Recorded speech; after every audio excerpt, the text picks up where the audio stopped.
Senin oynadın.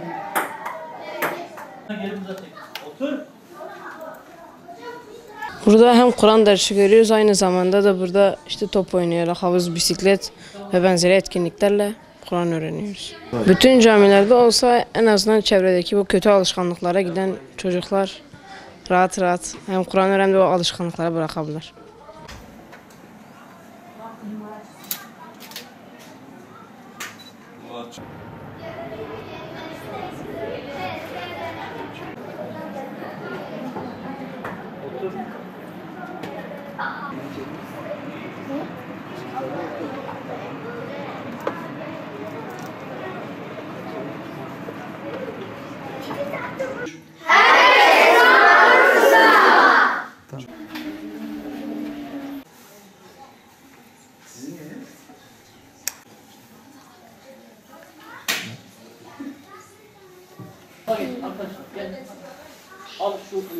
Daha önce belki camilerde hiç görülmedik. Cami merkezli bir gençlik merkezi açmayı düşündük.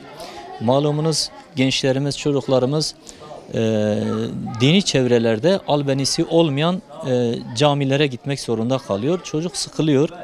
Biz de o sıkıntıları giderilsin diye, daha fazla camiye gelsinler diye internet ortamının olduğu, kontrollü internetin olduğu, kütüphanemizin olduğu, sohbet salonlarının olduğu, değişik kurs ve seminerlerin olduğu, il içi, il dışı gezilerimizin olduğu, havuz etkinliklerimizin olduğu, özellikle bu konuda da Gençlik Spor Bakanlığı'yla bir mutabakatımız var. Gençleri oradan istifade ettiriyoruz. O amaçla bir gençlik merkezini açtık.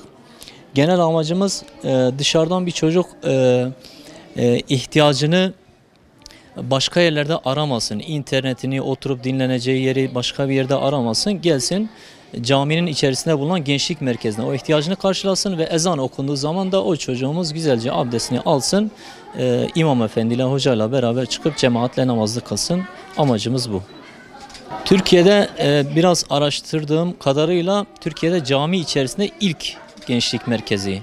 Cami müştemilatı içerisinde ilk gençlik merkezi. Başka yerlerde caminin dışında gençlik merkezleri var. Ama burada hemen şu yan taraftan inşallah çocuklarımız burada eğlenecek. Burada ihtiyacını görecek. Kurssa kursunu, bilgisayarsa ödevi varsa ödevini, sohbetse sohbetini yapacak. Ezan okunduğu zaman da burada çıkıp camisine cemaatle beraber namazını kılacak.